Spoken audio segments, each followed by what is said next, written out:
here, my goal in the next hour is primarily to sit with Jeff and answer the questions you have for us. Jeff is the proxy for Atlanta. Before I do that, I want to go through about 20 minutes of slides. I want to accomplish just 3 things very quickly.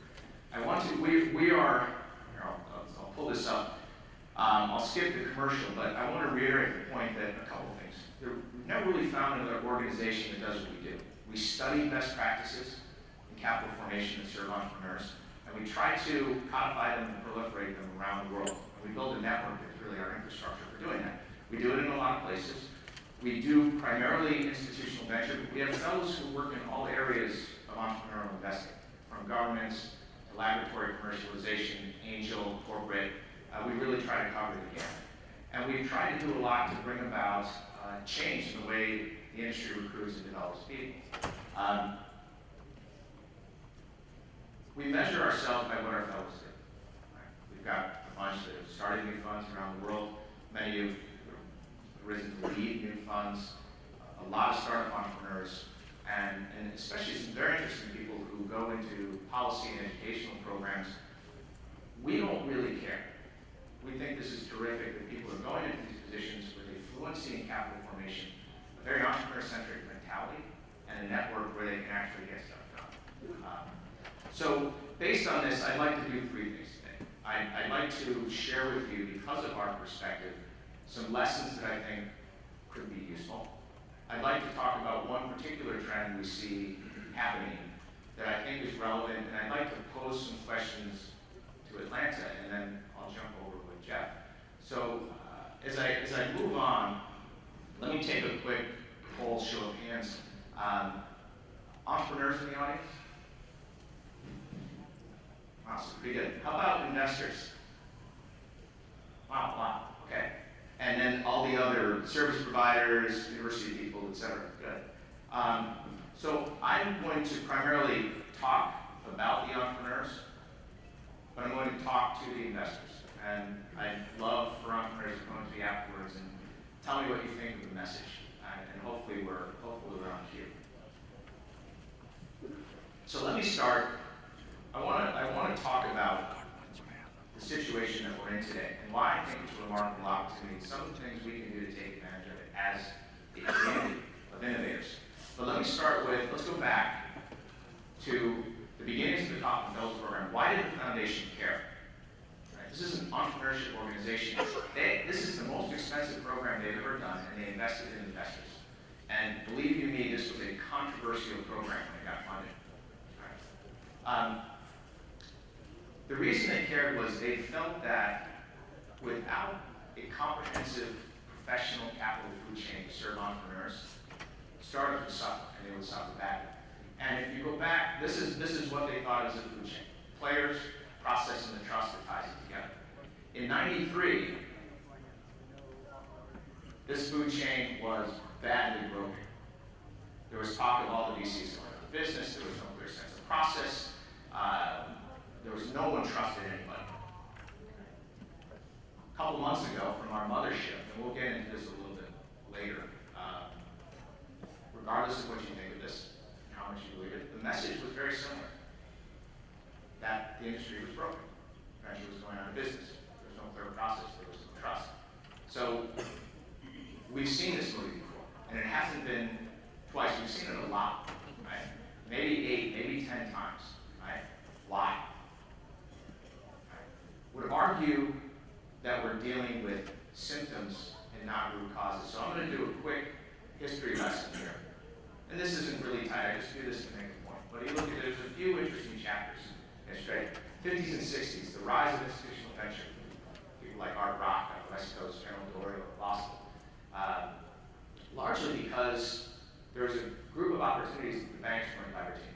Right? And this led to an institutional style of venture capital that has gone through all kinds of ups and downs. And then about 20 years later, you started to see the rise of Gilda in Holland, Jackpro in Japan, Evergreen in Israel, and a bunch of others. Why? There was a group of investors, a group of entrepreneurs around the world who weren't getting addressed by the domestic venture industry in the US nor their local banks. Right? Chapter 3, in the 90s, now we're starting to get inside where a lot of you guys will remember this. Right? The rise of the bulge bracket, $1 billion funds, entrepreneurs looking for help on both the global supply and demand chain. They rose. Most of them have fallen. Most of them have retrenched. And then, interestingly, in the last decade, the rise of the lean startup, as Mike Maples said, famously, $500,000 is the new $5 million. Right? So cheap to start a company now. And then you saw this massive rise of micro VCs, super angels, accelerators, and so forth. Probably going to be the greatest financial reckoning of any chapter in history. But the nice thing is angels don't have to report that, so we probably won't hear about it, but it's ugly. Right? So here we sit in chapter 5. Right? In a period of time when innovation has really sort of reached center stage, and what are we going to do about it? Right? There we go. What do we know about this movie archetype that we're seeing? Right? Entrepreneurs get left behind. Innovative investors come in. They fill that gap, oftentimes in isolation, oftentimes in an unhealthy level of competition with other investors. Almost always, the investment model prevails over entrepreneurial need. A bubble ensues, we have a burst, and lo and behold, someone writes a brilliant history about what just happened, even though we've seen it 10 times before. Right? So what's the opportunity in today's reality? What I think is very interesting is that, and this is how we think about it, so there's some bias here, but this is observations we made that we think are legitimate, is that there's a group of smart people in government, in the world of laboratories, university, federal laboratories, and commercialization, all different forms of seed and angel, institutional venture capital,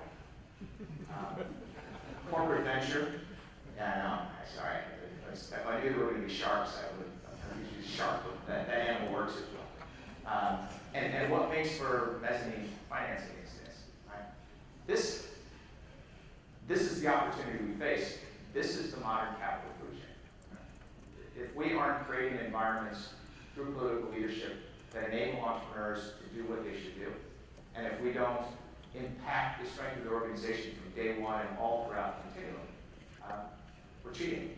Right? So the way we think about it in the Kaufman Fellows Program, we don't really care who you are, where you came from, what you look like, the size of your organization, the number of investors you have, where you sit in the food chain. We only ask that you pass 3 tests. Right? You put the entrepreneur first. Are you smart? And are you connected? So investor mindset. I hate to use this, but unfortunately, there's still this prevalent in the investor world. Right? We would encourage something more like this. A doctor, a coach, a teacher. They all work. Why? Highly specialized service providers, incredibly important and vulnerable customers, all part of the continuum. If you don't work in the continuum in these 3 professions, your customer will suffer. And there's an opportunity for investors to think the same way. Right? How to be smart. So we, for about 15 years, watching, through our network, we could see tens of thousands of companies. And one of the observations we made when we talked about this anecdotally was, well, it just feels like technology and markets are overhyped when it comes to success factors for startups. We really felt that those were malleable. You could pivot, you could change. Along comes Noam Wasserman. I don't know, how many people have read The Founder's Dilemma? I think you read it. Highly recommend you read this book. What Noam discovered in looking at 10,000 failed startups was something that we felt all along, which is the majority of startups fail because of people issues. And there's some great frameworks in here for creating alignment and stronger cultures in companies. So our advice, and this is a lot of what we do in the Kaufman Fellows Program, is your opportunity to distinguish yourself as an investor is to help build culture, not product. There's a couple of reasons why. One is it's a bigger opportunity. The other thing is you're probably not good at the other thing, right? Because what ends up happening is there's an assumption when you do a deal or you start a company. 2 assumptions. Right? One is you're going after a very big market. The other one is you're going to win. So you're going to go from here to here very quickly. It's going to be a violent, stressful ride, and the vehicle that you're riding in is composed of human dynamic. And too often, we build cultures that look like this instead of rocket ships. Connected. This is one of my favorite proverbs. I use this all the time. Cotton fellows are sick of hearing this, but I think it's terrific, right? It's a Japanese proverb. The frog in the well knows not the great sea. Right? It is amazing how many people in our industry as investors don't know what they don't know. Right? So I throw this up here. What this is actually, it's off the internet. This is the map of Delta Airlines. So as you think about Atlanta, this is a reasonable proxy for what Atlanta's ecosystem should be. And are you there yet? Are you as connected as your homegrown airline is? No one is, but it's a reasonable image to keep in your mind. Why do we care? Because you as the investor you're the window to your entrepreneur on killer ideas that nobody has, on access to markets and partnerships they may have no access to, right? And to the specific resources, oftentimes human resources, they need to grow their companies, capital and human resources. Why? Our observation is the way it should be. Entrepreneurs are laser focused on the customer. They are the product market expert. Right? If you actually find yourself sitting with your entrepreneur for 3 or 4 hours and you think you added value, significant material value, you should probably go back and fire that team, because if they can get help from you as an investor, they're probably not very good. Right? The smartest guy I know in venture, who is the top ranked life sciences person in Forbes the last 4 years, said in our last event, anyone that I would invest in, worth investing in, can dazzle you with the technology, and I would never know what they're talking about. And I think that's something we should all adopt. But these same entrepreneurs tend not to focus on culture or connectivity. They're going this way, and our expertise is this way. And that's where I think the balance can be very, very powerful. So let's change direction a little bit here. I wanted to talk, as I was asked to come in and talk about Atlanta, one of the things that I wanted to point out is what we see. I probably, in my, throughout the year, I parachute in 50, 60, 70 cities around the world. We have fellows in that many places. And they're all interested in how they make their ecosystem stronger. And one of the things we see is this new rise of urban innovation. And the thing that really triggered this for me is one of my colleagues came down from San Diego one day, and he said, I feel like the kid in The Sixth Sense, the movie The Sixth Sense with Bruce Willis. I didn't understand what he was saying, so I said, what do you mean? And he said, well, I see dead people, and they don't know they're dead. And his point was that there's an evolution happening right under the nose of Silicon Valley, and it's called San Francisco. It may not seem, for those of you who don't spend a lot of time there, it may seem like it's all the same thing, but there's a very, very clearly marked DMZ, runs at about SFO or South San Francisco. And people from San Francisco don't like to come down to the valley, and we don't like to go up there. It's a very foreign place. I go to New York more than I go to San Francisco. I work 30 miles from it. But it's very important because we're seeing top investors in a lot of the companies migrating north. Right? And I don't think people are paying that much attention to it, but it's happening in a lot of other places. And so I think there's some very interesting drivers that are worth understanding what's happening, because this urban innovation, it matters, and it matters for Atlanta. Entrepreneurs are getting really young. I had a friend who just invested in a 17-year-old entrepreneur who's a gamer in an institutional venture fund. It's the youngest I've ever heard, but I think they're going to get younger. They're younger, but they're far more sophisticated. They tend to be worldly citizens. They study and work and travel all over the world, and they talk, and they connect, and they know that if they do something worthwhile as a startup, they are the asset, and we as investors are the commodity, and you will come to them. And these guys want to live in cities. I think it's very important to recognize, especially in the IT space, but it's across the board, that the industries that are in the highest level of turmoil are those most centric to our cities. So whether it's media and publishing, it's a great setup for Newsweek, and that's happening all the time. Banking, finance, payments, advertising, marketing, fashion, education. Tremendous opportunities in these industries in the city. And when they go through this turmoil, they spit out incredibly interesting people who become the next generation of stars. Two more things that I think are important. It's really fast to build product these days. I remember 15 years ago seeing a startup in New York with 30 coders working on a product for a year and a half. And all I could think about, and anyone else I talked about, was what is the burn rate of a company like that in Manhattan? It's unsustainable. But today, you can build that company. Two kids from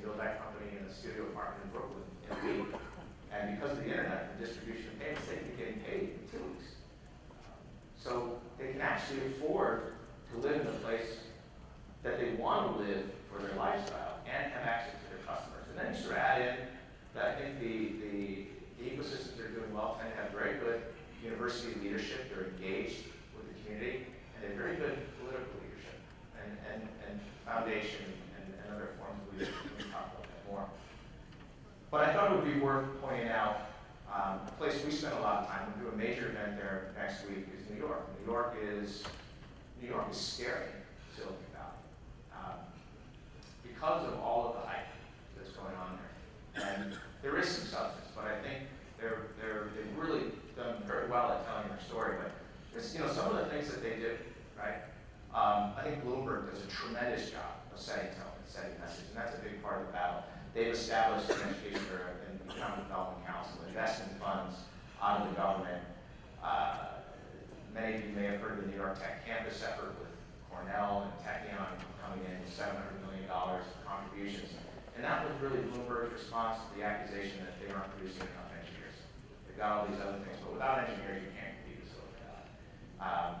Program called the Insight Fellows, which I find fascinating, which ties together leading graduate students from 30 institutions in New York who are all passionate about entrepreneurship. And they're looking to spread chapters nationwide. You should have them here. Techstars, Hub, General Assembly, places where you can incubate and grow companies, get seed funding. The Acme Hotel, has anybody been to the Acme Hotel in New York? If you go to New York, go there. It'll freak you out. It is this funky old hotel full of startup entrepreneurs. The lobby is crawling with hundreds of startup entrepreneurs. And all they have is bandwidth, chargers, and coffee. And it is one of the most fascinating things I've ever seen. And it's one of the hot spots in New York. Some of the top venture funds. Fred Wilson, very few better than Fred Wilson at Union Square Ventures. IA, Roger Ehrenberg, who came out of the seed and angel world. DFJ has a fund there, had a fund there for 10 years with Gotham. And RRE was James Robinson, who was the former head of Dynamics and used to live in Atlanta. Very smart, coupled Time Warner Condé very smart, engaged corporations. And what I think about the mezzanine that's interesting is if you prove yourself in New York, oftentimes you'll get the next stage of money from some of the larger funds in Silicon Valley or oil and gas money from Russia or the Gulf. That seems to be what's happening. I thought I would pass along just a couple of interesting patterns here. These are places where we operate, and these are places that just anecdotally they catch my attention. Places, the BRICS and the Junior BRICS, Sao Paulo, Jakarta, Lagos in Nigeria, Istanbul. All have a lot in common. Very large countries, very strategically located in key regions, incredibly attractive demographics, young, immigrant-friendly, and they have this very powerful, naive confidence, and they're worth watching. On the other end of the spectrum are three very interesting places that all share Dublin, Tokyo, and Rome. Some really powerful small ecosystems fighting really against a very heavy gravitational pull. And they're motivated more by a sense of desperation, right? It's some kind of financial or fiscal disaster, demographic issues, you name it. But these are very creative cultures, tons of IP, great universities, and track records of innovation, right? What's more innovative than Rome? Still half the stuff we use today came out of the Roman Empire. But the Italian creativity is repressed by what is essentially an incredibly corrupt government. And then Chicago. Chicago is worth looking at because it's a crossroads city, it's a trading city, it's a logistical leader in port, and rail, and air, and fiber, and great universities, great local leadership, doing a great job telling their story, way behind Atlanta, but I think some of the characteristics are something similar. So, my last slide, one of the things that we do with the Fellows Program, so if any of you apply, I'll give you a little hint. One of the questions I like to ask, and I ask two questions to everybody, because I think this is an indication of people's, this is sort of typical of leaders. If you ask a leader what their distinctive strengths are, they almost always can't answer, because most leaders are insecure and driven by imaginary weaknesses. All right, so if you ask them a question, what are your distinctive strengths? They can't give you an answer. You can ask it 10 times, they'll never give you an answer. They need to think about it for 2 years. You ask them what their weaknesses are, they'll give you a list of 25 to 30. Very apologetic. And we're just talking about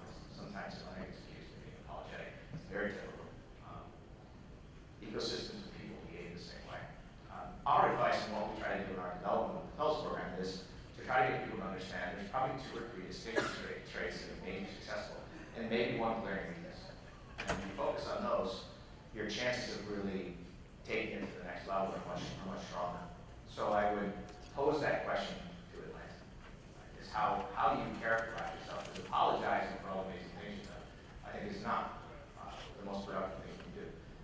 You know, are you on the trade route of innovation? When people are gathering in Shanghai or Herzliya or London or Palo Alto, do people talk about Atlanta as a hub? I think it's very interesting. That's a substantial history of Atlanta as a city of innovation. It's so strong, but it doesn't feel to me like you're on that trade route as much as you should be. And what can each player in the chain contribute? And this is something that has been a strength going back to the Governor's Alliance almost 20 years ago, that Atlanta has always had a very strategic view. It's been, I think, this conference, and the fact that we pulled it under a single umbrella to something this fabulous is an indication of the right mindset. But what can you do beyond that? So my final thing is, why do we care? Why do we care? Why should we care? Our belief is that smart connected capital empowers entrepreneurial change. And it's not a sacrifice to be smart and connected as an investment. The ridiculous returns come from extraordinary organizations. Right? To build extraordinary organizations, you have to be the very best as an investor.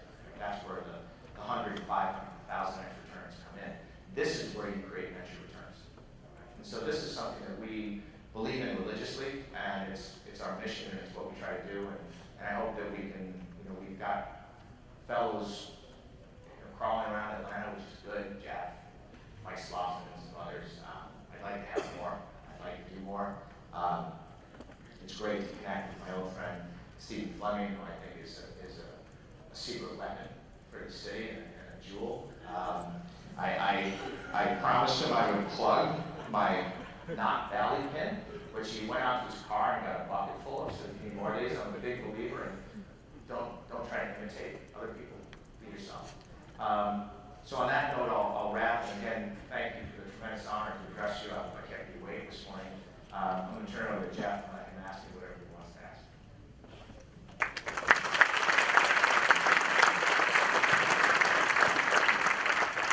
Well, first thing is there's clearly a clarification necessary, and that is that Stephen Fleming is no secret. Well, there's a lot of interesting things that I want to talk about, but let's address the big elephant in the room before we move any further. Phil, what is going on with this Kaufman report? Why don't you explain what the Kaufman report stated, the nature of its hypothesis, how it might relate to what you just said in 1993, where people thought the venture model was broken, and then 5 years later, it obviously was not. And then perhaps maybe mention why 3 of the 4 authors of that report no longer work at the Kaufman Foundation. Okay, so this is where you're really going to strain my limited political skills. So let me start by saying, that just to make it clear what we are and what we aren't. We were one-time program in the Kaufman Foundation from 1995 to about 2002. And we spun out in 2002 with a single grant, about $3.5 million. And we have been financially and strategically independent of the Kaufman Foundation, short of a very rich license agreement. But we have no influence on them. They have no influence on us per se. And we obviously have to respect the license agreement very carefully. But we work very well together, and we share a lot of things. But that having been said, this paper came out, we were as surprised by it as anybody else. We were not consulted on it. I think there are some good things in there. I think some of the messaging around transparency and better alignment between investors is very good. I struggle. I think one of the things is we have internal conversations because, again, one of the questions that keeps coming up is was this an indictment of the venture industry, or was it an indictment of their strategy? For those of you who've read all 56 pages and looked at Dan Primack's response and Gary Souter's, so there's a bunch of different pundits out there who responded to it. And these are the questions they raised about whether it was a performance issue of the foundation. I don't really know, and I don't know why. I have no idea why people left, although the CEO, Carl Schramm, did the part here. Do you agree with the conclusions? I can understand, we were talking about this dinner Tuesday night, I can understand where they're coming from. I struggle to understand exactly what the conclusions were, frankly. I think that I found the framework interesting in that there was a large part of me called for all the mistakes we made as a foundation, as an investor, and then turn around with very concrete advice on how to be a better venture investor, which I found was kind of odd. Some of the advice that they gave I found was a little bit too arbitrary. You know, invest in funds this size, but not this size. Only invest in funds where partners contribute 5% of their capital. Okay, so actually, wait, I guess maybe my answer is I don't really understand the paper that well. Probably should have said that at the beginning. Okay. Good luck tweeting that. Yeah. Well, and more practical application than for Atlanta, I found it interesting the way you framed the trade route metaphor, noting that New York and possibly Chicago get a lot of benefit on the trade route by being well hiked, while Atlanta is likely much more substance. And what are the relative benefits of the two? If there is real value in being on the trade route, what's the trick for Atlanta's substance getting more hype, if you will? Well, I don't think the answer for Atlanta is to get more hype. I think that being substantial always pays off in the long run. And the fact, I did a keynote like this in Chicago in September, and we did it at the House of Blues. And I sat at the very sort of beer-soaked platform with B.B. King and others, saying it was kind of cool, and it's a very sexy event. But the caliber of companies, I'm impressed. It's a very young ecosystem. It comes and goes, but it's a very young ecosystem compared to Atlanta. But the caliber of the companies don't compare to those companies over here. So I don't think you have to hype, because hype means your story's getting ahead of your substance. I think probably what Atlanta needs to do is take an event like this and get it out there more aggressively and target the right people and get them here on a regular basis. One of our mentors is here from Silicon Valley, and I think he had the bumper sticker comments. It was great to see you, and he operates out of Menlo Park. Why are you here? He said, always great companies coming out of Atlanta, and always great investment partners to help build those companies. That's your bumper sticker. I don't think it needs to be more than that. I think you just need, two things I would do is I would dig deeper into some of the success factors that Tom Noonan talked about on Tuesday night, the celebration of all the things that Atlanta's accomplished. But mine deeper into what are the core traits? Why is it that Atlanta has done so well? I think Stephen and I were talking the other day about your roots in healthcare IT, which is the direction where all healthcare is going. It's where all the solutions are going to come from in the next 20 years. That's great, and that's a huge competitive advantage. Why is it there? Is that the trait, or is that a manifestation of the deeper trait? There's something about this place where you're always a step ahead, sometimes too far ahead of the competition. And I think sometimes it takes a while for that to manifest itself. And instead of giving yourself credit for being ahead, you feel like you're making a mistake. All right? So I think that a sense of self-belief and keeping it very focused and driving more of those things you're very good at and getting the word out strategically to the right people. Get New York here. What was interesting in Chicago was a lot of people from New York were in Chicago. A lot of the people up from the New York ecosystem were at that event in Chicago. When you go to New York, people come in.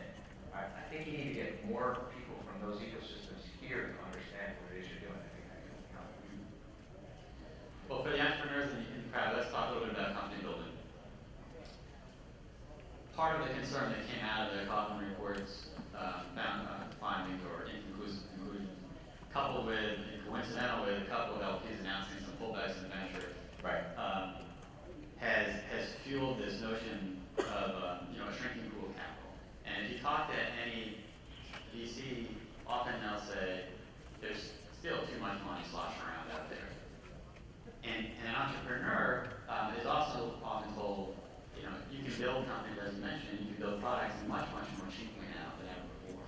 So you don't need as much venture capital. Do you agree with that notion that entrepreneurs should target small amounts and that to compete effectively they don't need to raise that much, or how do they think through their financing strategy in that context? Yeah, there's a lot in there. There's a few interesting questions in there. One of the things to the report, just to come back to the report, I think the point that's worth making, and this is a little bit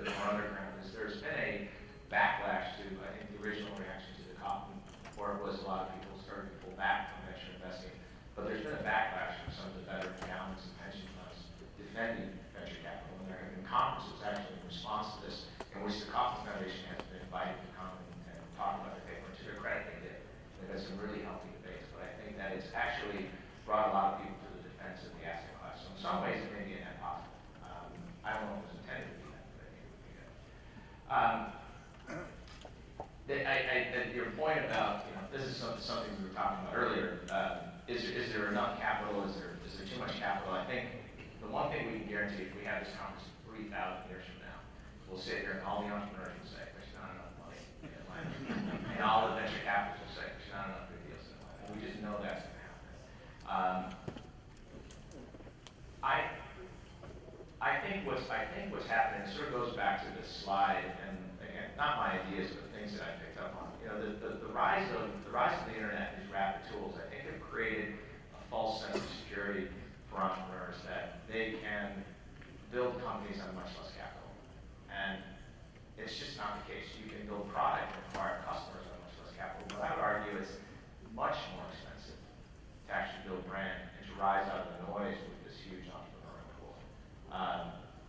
And so what I think that requires is a mindset from both entrepreneurs and investors to understand what the company building process looks like now, which is you don't need a lot of money to prove some initial traction, but you have to invest in tranches in a different model than you would for, say, a communications box or a small molecule drug.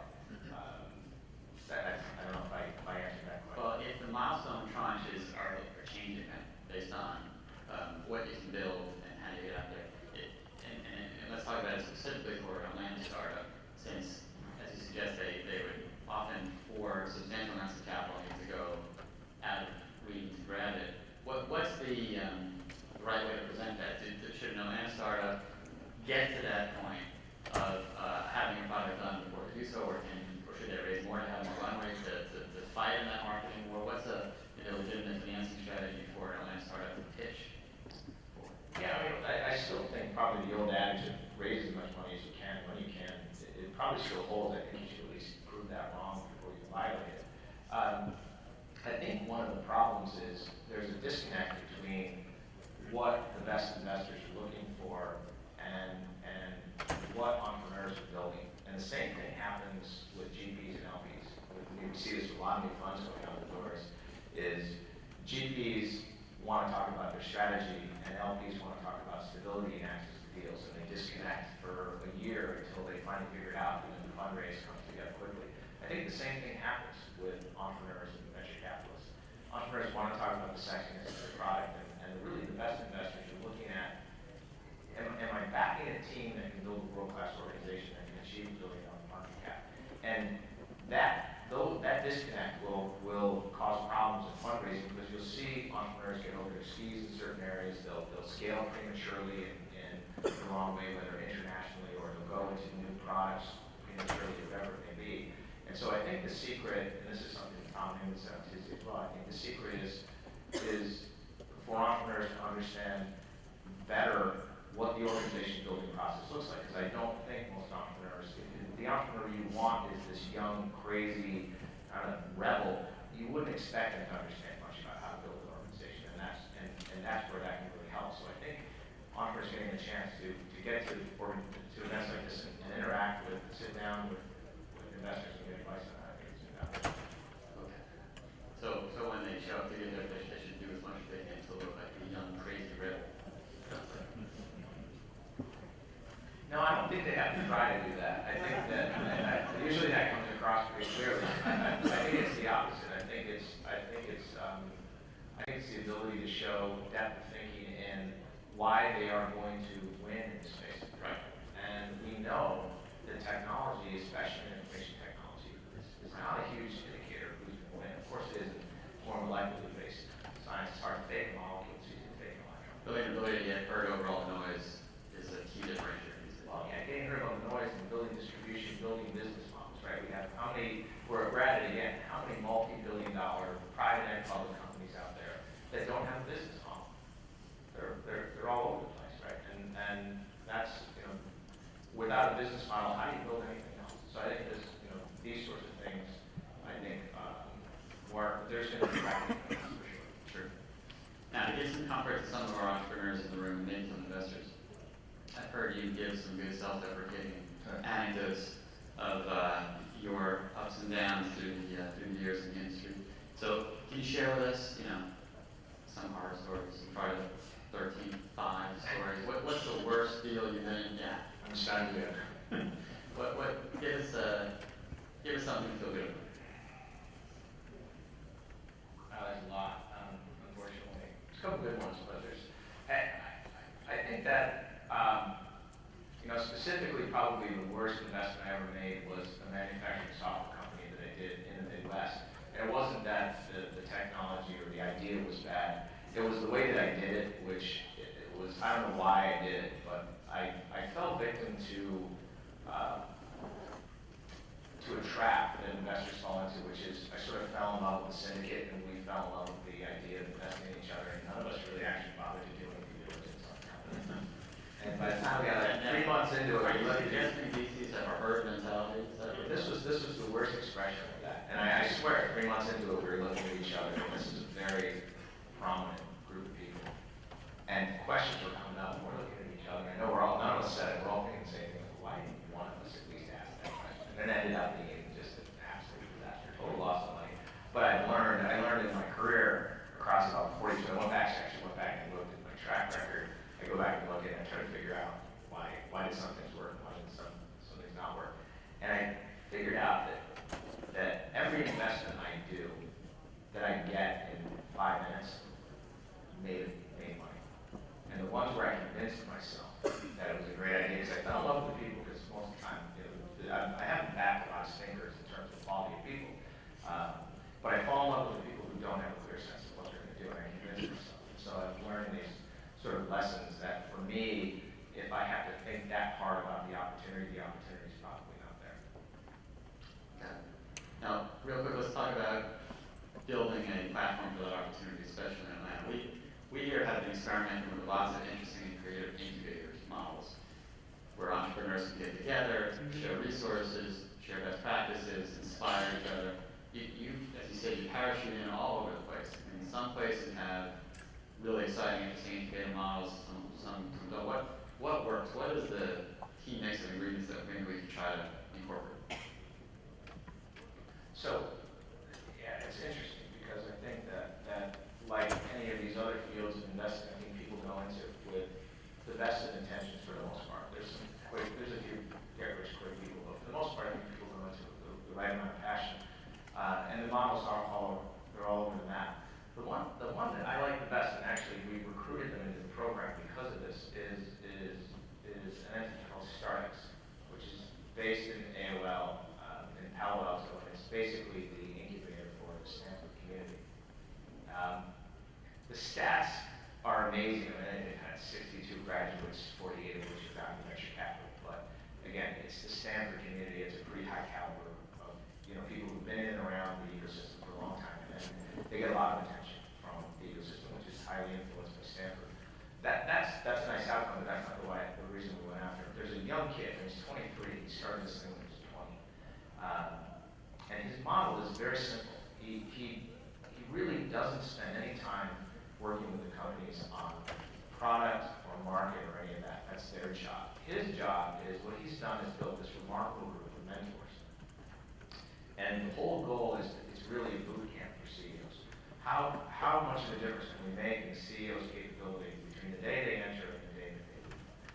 And I think that's had a huge impact on their success, a huge impact on their outcome, because it's very simple, it's very focused, right? And the idea is that you'll accelerate companies by accelerating the CEO. I haven't seen anybody else doing that. He's currently in the process of codifying it and open sourcing it. His goal is a not-for-profit. I don't think he's taking a salary. He's a really remarkable kid. His name's Cameron Kelly. He's a varsity wrestler at Stanford. But his dream is to make his learnings widely available. He'd like to see StartX sort of move on, and so I should make sure that he talks to Stephen, because there's probably some good lessons for Georgia Tech or for Emory here in Atlanta. Good, that's helpful. All right, last question. Okay. So we saw in your slides that in 1993, the Kauffman Foundation thought the model was broken. A few years later, clearly, everybody that was contrarian to that perspective did quite well. 2008, 2001, 2002, everybody said that the model was broken. In fact, the very day that I first started, came to work at ATB, my boss at the time, Mike Slauson, literally the day before, there was an article in the New York Times on the cover of the Sunday Business section which said, venture capital dead and buried. June 1st, 2001 was my name. Scary day to go to work. You can actually find that. You can find that headline in no less than 25 vintages between 1968 and 2012. Exactly. Verbatim. So here we are today with this Kaufman report, with Calibers talking about with lots of concern. Where are we in the cycle? Clearly, it's not, as people might say, different today, different now. Maybe it is. Are we? Is it a longer cycle, a shorter cycle? Is the cycle intact? What do you think? Well, I think one of the drivers is the absolute growth of entrepreneurship globally is and the number of problems there are for entrepreneurs to go out there and solve. I'm generally an optimist on behalf of the entrepreneurs, and I think that there's going to be great things that come out of that. And where the entrepreneurship is great, the investor should do well. So in a sense, feel that. I think a lot of times I've had this conversation with people where they'll come to me and they're in a fund and they raise too much money and they're in trouble and not going to raise the next fund, and they'll come without coffee and they'll say, the system's broken. That's completely broken. And my response is, no, your fund is broken. Right? The world is fine. You guys made some really dumb decisions and you harvested and improved that in the short term, but now you're in a situation that's structurally very challenging. So there's a few ways to answer that question. There's the Warren Buffett response, right? Running when people are running out, right? Which I think is, take that. I think that you can look at, if you haven't read the blog post from Gary's sister on warning venture capital, which is a counter to the Kaufman report, it's worth reading. Just Google Gary's sister, S-U-S-T-E-R. That's a very compelling argument, and it's very biased. I think it's as biased as the Kaufman Foundation report is together. Steve Kaplan has fascinating data at the University of Chicago on the rate of money going into venture being at an all-time low, and the correlation in cycles is very attractive. I'm very biased, but I'm a big believer that we're entering into. I think we could be sitting here 4 or 5 years from now in the midst of a bubble, unlike anything we've ever seen. What makes it very interesting, though, is that we are no longer this little weird backwater corner of the organization where the geeks hang out and do funny things. Everyone's awakened in the post-2008 subprime debacle that innovation drives all economic growth. So it's not a secret anymore. It's front and center. Everybody's involved. And I think that's one of the things that's fundamentally different than what we've seen in past cycles. But I do think that at the end of the day, investors who have been in it for the last 2-3 years, we know this from our position in our fund of funds group, done extraordinarily well because people have been running it. Right. So about 4 years sounds like a time frame that all of our presenting companies might catch up nicely with. We should all make sure they all